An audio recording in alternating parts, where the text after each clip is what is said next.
Hello दोस्तों, स्वागत है आप सभी का आज के सेशन में। दोस्तों, आज के सेशन में हम बात करेंगे कम्युनिकेशन के बारे में।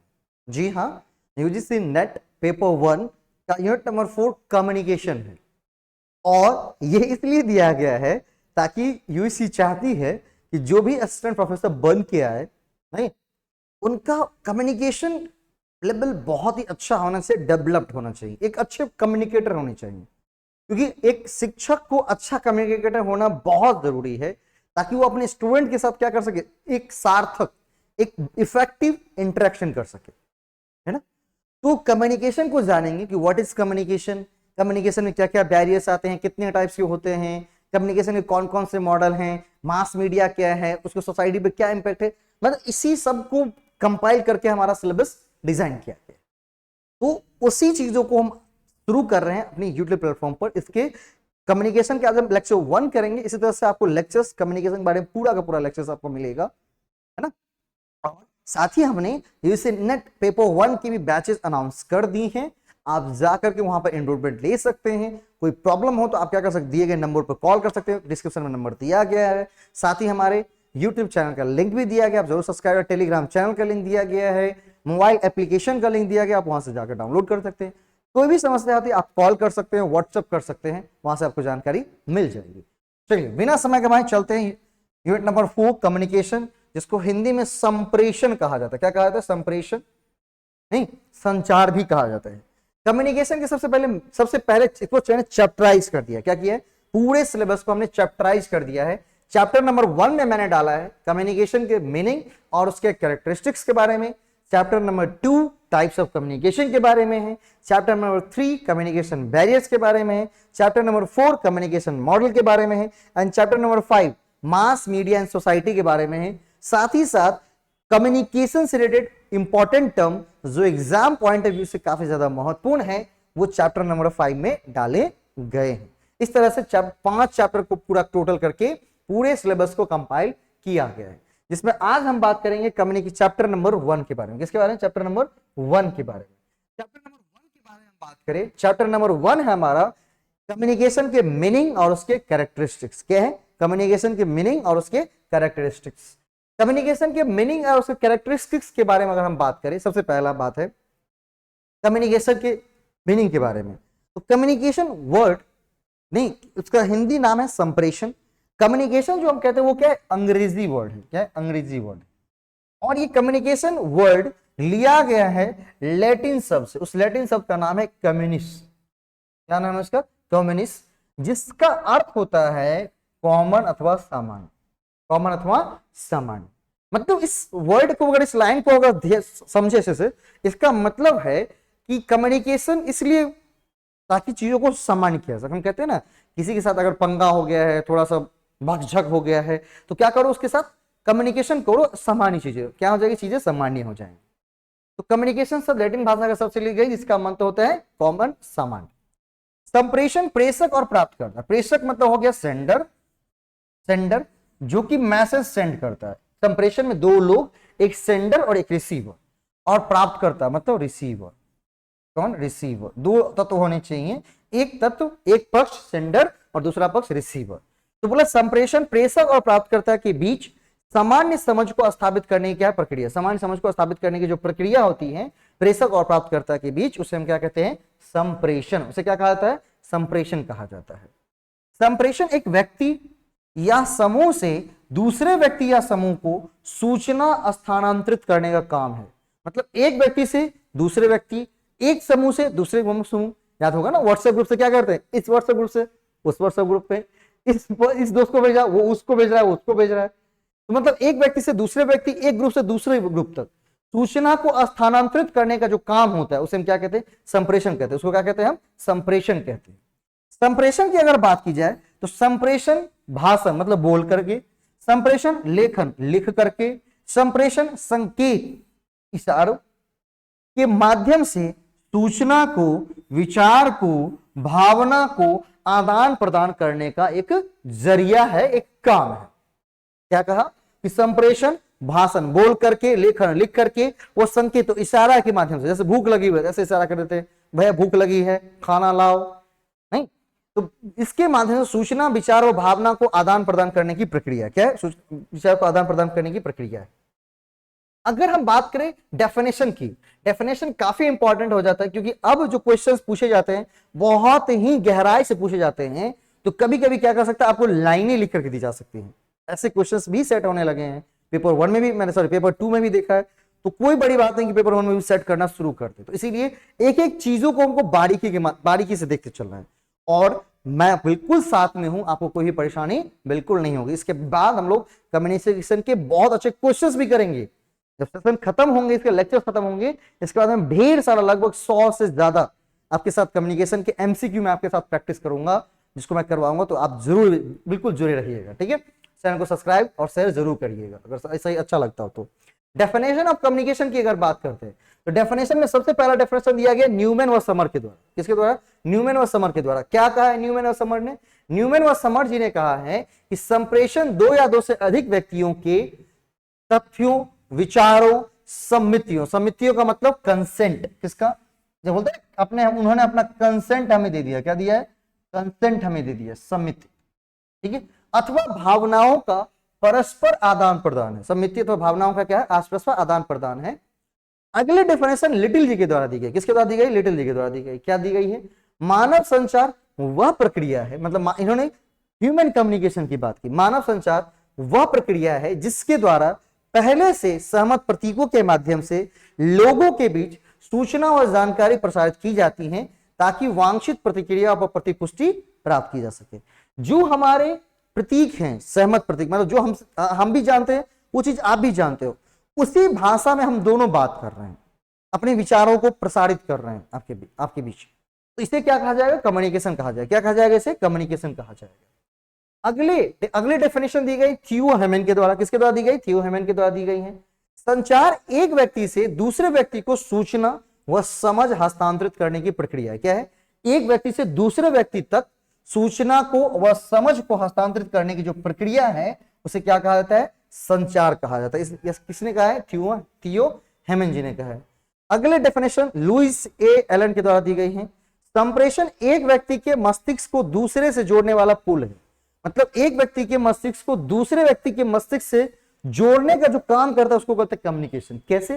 तो अभी हमारे मस्तिष्क में जो भी विचार, जो भी भावनाएं, जो भी बातें आ रही हैं, वो सब आप तक मैं पहुंचा रहा हूं। मतलब आपका ब्रेन और मेरा ब्रेन बिल्कुल जुड़ रहा है। किसके माध्यम से?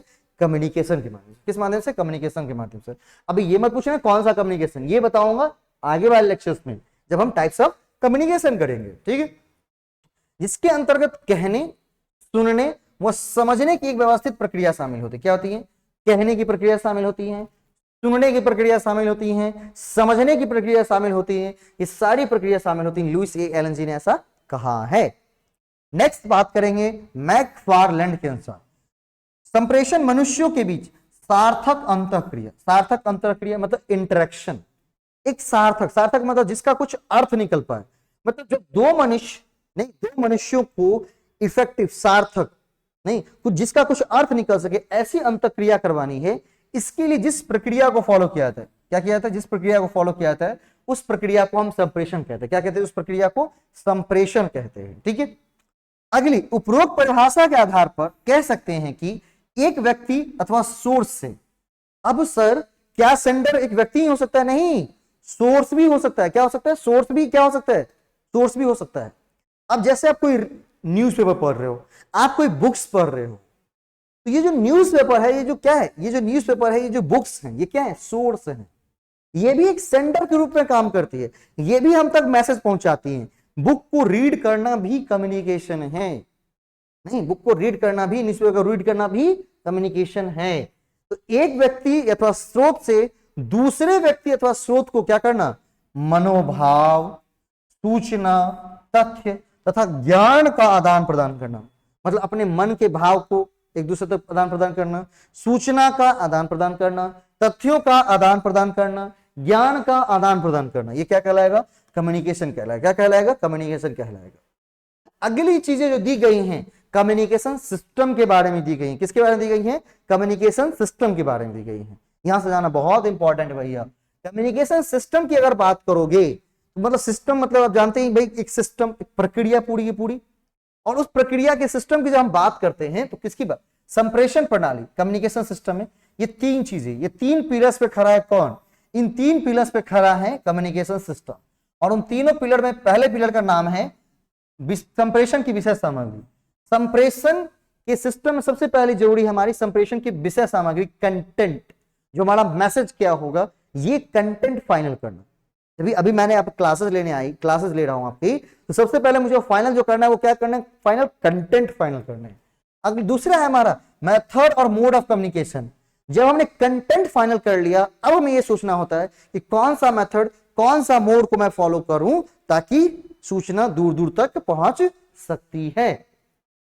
कम्युनिकेशन प्रोसेस, अब कम्युनिकेशन के लिए कौन से प्रोसेस को, किस प्रोसीजर को फॉलो करनी चाहिए। ये तीनों पिलर्स, पहला कौन सा, कंटेंट ऑफ कम्युनिकेशन, दूसरा मेथड या मोड ऑफ कम्युनिकेशन, तीसरा कम्युनिकेशन प्रोसेस, और इन तीन पिलर्स पे खड़ा है कौन, इन तीनों पिलर्स पे खड़ा है कम्युनिकेशन सिस्टम। क्या खड़ा है, कम्युनिकेशन सिस्टम। प्लस संप्रेषण प्रणाली के अंतर्गत लिखित या मौखिक संदेश को निश्चित माध्यम से एक निश्चित प्रक्रिया के तहत संप्रेषित किया जाता है। मतलब संप्रेषण प्रणाली हम क्या करते हैं, कम्युनिकेशन सिस्टम में हम क्या करते हैं, तो कम्युनिकेशन सिस्टम में जो चीजें लिखित हैं, जो चीजें मौखिक हैं, उसको एक निश्चित माध्यम से दूसरे निश्चित प्रक्रिया के तहत संप्रेषित किया जाता है। मतलब यहां पर हम सबसे पहले मैसेज को देखते हैं कि वो लिखित है या मौखिक, उसके बाद कौन सी माध्यम, तो एक निश्चित माध्यम से, है ना, एक निश्चित प्रक्रिया के तहत संप्रेषित उसे किया जाता है। संप्रेषण प्रणाली के अंतर्गत निम्न तत्व शामिल होते हैं। संप्रेषण प्रणाली के अंतर्गत निम्न तत्व, सबसे पहले तत्व में अगर बात करेंगे तो सबसे पहले क्या, सबसे पहला हमारा है content of communication. Content of communication किसकी बात करता है, तो कंटेंट ऑफ कम्युनिकेशन बात करता है जिसका संप्रेषण करना है, जिसका संप्रेषण करना है वो कंटेंट कहलाता है। मतलब जो चीज संप्रेषित करनी है, ऑडियंस को पहुंचाना है, अर्थात संदेश। अब यहां पर देख लीजिए, एक बार क्वेश्चन पूछी गई कि संदेश में क्या क्या चीज आ सकती है। संदेश में आदेश आ सकता है, संदेश में सूचना आ सकती है, संदेश में विचार आ सकता है, संदेश में तथ्य आ सकता है, संदेश के अंदर मनोवृत्ति आ सकती है, संदेश के अंदर भावनाएं आ सकती है। ये सारी की सारी चीजें क्या होगा, कंटेंट के अंदर है, कंटेंट ऑफ कम्युनिकेशन में आएंगे। क्या आएंगी, कंटेंट ऑफ कम्युनिकेशन में आएंगे। दूसरी होती है मेथड या मोड ऑफ कम्युनिकेशन। क्या आती है, मेथड या मोड ऑफ कम्युनिकेशन। बोला संप्रेषण कैसे किया जाए, अर्थात विधि, बोलना, लिखना, आचरण करना, सुनना। ठीक है, मतलब संप्रेषण की विधि, मेथड की अगर हम बात करते हैं, बोला संप्रेषण को कैसे किया जाए, अर्थात विधि की बात, मतलब कैसी विधि से किया जाए। वो विधि क्या बोलकर हो सकती है, बोलना हो सकता है, वो विधि क्या लिखना हो सकता है, वो विधि क्या आचरण करना हो सकता है, वो विधि क्या सुनना हो सकता है। ठीक है, ये संप्रेषण की विधि होगी, क्या होंगी, संप्रेषण की विधि कहलाएंगे। तीसरी जो इसमें आती है वो कहां आती है, तीसरी पिलर, तीसरी पिलर आती है भाई साहब कम्युनिकेशन प्रोसेस के बारे में। किसके बारे में, कम्युनिकेशन प्रोसेस के बारे में। तो कम्युनिकेशन प्रोसेस की जब बात करेंगे तो बोला संचार प्रक्रिया के तत्व, यहां पर क्या कहते हैं, संचार प्रक्रिया के तत्व जो शामिल होते हैं वो सभी चीजें आती हैं। कौन कौन से तत्व शामिल होते हैं, तो बोला संदेश के स्रोत से लेकर संदेश पहुंचने तक के सभी आवश्यक अंग। मतलब तत्व का मतलब होता है, संप्रेषण के तत्व का मतलब होता है वो सभी चीजें जो संदेश को एक जगह से लेकर के, एक व्यक्ति से लेकर के दूसरे व्यक्ति तक सही तरीके से, सही अर्थों में पहुंचाने वाला। जिसमें सबसे पहला आता है कौन, सेंडर, हमने पहले ही बता दिया, जो मैसेज भेजता है। दूसरा आता है मैसेज, मैसेज के अंदर क्या आ सकते हैं, आदेश आ सकता है, ऑर्डर हो सकता है, सूचना इंफॉर्मेशन हो सकती है, विचार थॉट हो सकते हैं, तथ्य फैक्ट हो सकते हैं, मनोवृत्ति नहीं मेंटल स्टेटस, हमारा जो साइकोलॉजिक फैक्टर, साइकोलॉजी स्टेटस है वो, उसके बाद भावना इमोशंस, ये सभी की सभी कहां पर आ जाएंगी, ये सभी की सभी आ जाएंगी कम्युनिकेशन प्रोसेस के अंदर। किसके अंदर, कम्युनिकेशन प्रोसेस के अंदर। इसके बाद आती है कौन सी, इनकोडिंग। क्या आती है, मैसेज के बाद इनकोडिंग। मैसेज को हमने लिया, उसको क्या करना है, इनकोड करना। इनकोड करने का मतलब होता है कि जब आपने कोई चीज कंटेंट पढ़ा, मैंने पढ़ा कहीं से कंटेंट, और आपके लिए कंटेंट अपने हिसाब से डिजाइन कर रहा हूं, ये जो कंटेंट हमने अपने हिसाब से डिजाइन किया इसको कहते हैं इनकोडिंग। इसको क्या कहते हैं, इनकोडिंग। अगली होती है माध्यम। अब चयन करना था माध्यम, किस माध्यम से भेजना है, क्या करना है, ओरल माध्यम से भेजना है, रिटन माध्यम से भेजना है, ऑनलाइन भेजना है, ऑफलाइन भेजना है, सभी के सभी कहां जाएंगे, माध्यम के अंतर्गत आ जाएंगे। अगली होती है प्राप्तकर्ता, रिसीवर, जो उस मैसेज को रिसीव करता है, क्या करता है, उस मैसेज को रिसीव करता है, अपने तक लेता है। इसके बाद आती है डिकोडिंग। इसके बाद क्या आती है, डिकोडिंग। डिकोडिंग का मतलब होता है कि जब हमने मैसेज भेजा तो रिसीवर उसको क्या करके एक्सेप्ट करके उसको अपने अर्थों में समझ रहा है। जैसे हमने कहीं से पढ़ा था मैसेज को और फिर अपने हिसाब से उसको डिजाइन किया, सेम उसी तरीके से प्राप्तकर्ता का काम होता है कि मैसेज को रिसीव करना और उसके डिकोड करना। क्या करना? उसके डिकोड करना, मतलब उसके संकेत को, अर्थों को समझना। और लास्ट काम होता है फीडबैक देना। फीडबैक निश्चित रूप से होनी चाहिए। क्यों? क्योंकि फीडबैक से यह पता चल जाता है सेंडर को कि जो मैसेज हमने वहां तक भेजा है क्या वो उसी तरीके से सुरक्षित पहुंच चुकी है अथवा नहीं। ठीक है, इसके लिए फीडबैक जरूरी होता है। इसके बाद सभी जितने भी तत्व हैं उसके डिस्क्रिप्शन आपको लिख करके दिए गए। मतलब मैंने जो कंटेंट बनाया एकदम सटीक, एकदम सॉफ्ट, ताकि आपको समझ में भी आए और आपके एग्जाम पॉइंट ऑफ व्यू से काफी महत्वपूर्ण हो, काफी महत्वपूर्ण हो। ठीक है, अगली है कौन सी? सेंडर, प्रेषक। क्या कहते हैं इसको? प्रेषक, सेंडर कहते हैं। बोला कि संचार प्रक्रिया का जो प्रारंभ करता होता है, जो इनिशिएटर होता है, स्टार्टर, जो पहल करता होता है, संवाद का जो सोर्स होता है, मतलब संवाद के हम सोर्स की बात करें, संचार प्रक्रिया के प्रारंभकर्ता की बात करें, संचार प्रक्रिया के पहलकर्ता की बात करें, उसे क्या कहा जाएगा? सेंडर। क्या कहा जाएगा उसको? सेंडर। अगली चीज होती है मैसेज। अगली चीज क्या होती है? मैसेज, संवाद, संदेश, जिसके अंदर क्या आएंगी? राय, विचार, दृष्टिकोण, भावना, आदेश, सुझाव। नहीं, जो कि क्या हो सकती है? लिखित भी हो सकती हैं और मौखिक भी हो सकती है। क्या हो सकती है? लिखित भी हो सकती हैं और मौखिक भी हो सकती है। मतलब संदेश का मतलब होता है संवाद, राय, विचार, दृष्टिकोण, भावना, आदेश, सुझाव, जो लिखित रूप में भी हो सकती है और मौखिक रूप में हो सकती है, उसे क्या कहेंगे? मैसेज। अगली है इनकोडिंग। क्या करना? इनकोडिंग करना, संकेतीकरण। प्रेषक द्वारा संदेशों को सार्थक संकेत, चिन्ह अथवा प्रतीकों में बदलना। मतलब जो हमारे पास मैसेज है उसको हम क्या करते हैं? फॉर्मेट। जैसे हमको लिखना है रुपीज, बताना किसी को, हमने सिंबल यूज कर दी। ये सिंबल रुपीज को बता रहे, मतलब इसको रुपीज को पूरा वो क्या कर रहा है? इनकोड कर रहा है इस सिंबल के फॉर्म में। तो बोला कि सार्थक संकेत के माध्यम से, चिन्ह के माध्यम से, प्रतीक के माध्यम से, प्रतीक में बदलना, उसे क्या कहते हैं? संकेतीकरण, इनकोडिंग कहते हैं। अगला होता है माध्यम, चैनल। संदेश का जो वाहक होता है, माध्यम, संदेश का जो वाहक होता है, मतलब संदेश को जो पहुंचाने वाला होता है एक जगह से दूसरी जगह, उसे क्या कहते हैं? चैनल। उसे क्या कहते हैं? चैनल। अगली चीज होती है रिसीवर। रिसीवर वह व्यक्ति, चाहोगे वह व्यक्ति जो वह संदेश प्राप्त करता है और संदेश को उचित परिप्रेक्ष्य में समझकर संप्रेषण के उद्देश्य को सफल बनाता है। केवल मैसेज को रिसीव कर लेना ही रिसीवर नहीं होता है, नहीं, वो तो रिसीवर है ही, साथ ही साथ उसका काम यह होता है कि जिस परिप्रेक्ष्य में, जिस अर्थ में उसे आपके पास भेजा गया था, सेंडर के द्वारा रिसीवर को भेजा गया था, वो उसी तरीके से उस चीजों को, अर्थ को समझ लें। अगली हो जाएंगी कौन सी? डिकोडिंग। रिसीवर के बाद डिकोडिंग। प्राप्तकर्ता द्वारा संदेश को अपनी समझ के अनुसार रूपांतरित कर अच्छी तरह से समझना, उसे डिकोडिंग कहते हैं। मतलब जितनी भी उसकी समझ है, उस समझ के हिसाब से उसको रूपांतरित करके उसको समझ रहा है, उसे क्या कहते हैं? डिकोडिंग। उस प्रोसेस क्या कहते हैं? डिकोडिंग कहलाता है। और लास्ट होती है कौन सी? फीडबैक। क्या होती है? Last, feedback. तो कर्ता द्वारा प्रेषक को संदेश मिलने और समझने की पुष्टि करना प्रतिपुष्टि कहलाता है। मतलब जो मैसेज सेंडर के द्वारा रिसीवर को भेजा गया, अगर वो मैसेज रिसीवर को क्या हो गई है? रिसीवर तक पहुंच गई है, रिसीवर उसे समझ लिया है, तो उस पर अपनी प्रतिक्रिया देना, उस पर अपनी विचार व्यक्त करना, उस पर अपनी राय देना, नहीं, उसे क्या कहा जाएगा? फीडबैक कहा जाएगा। क्योंकि फीडबैक बहुत महत्वपूर्ण है।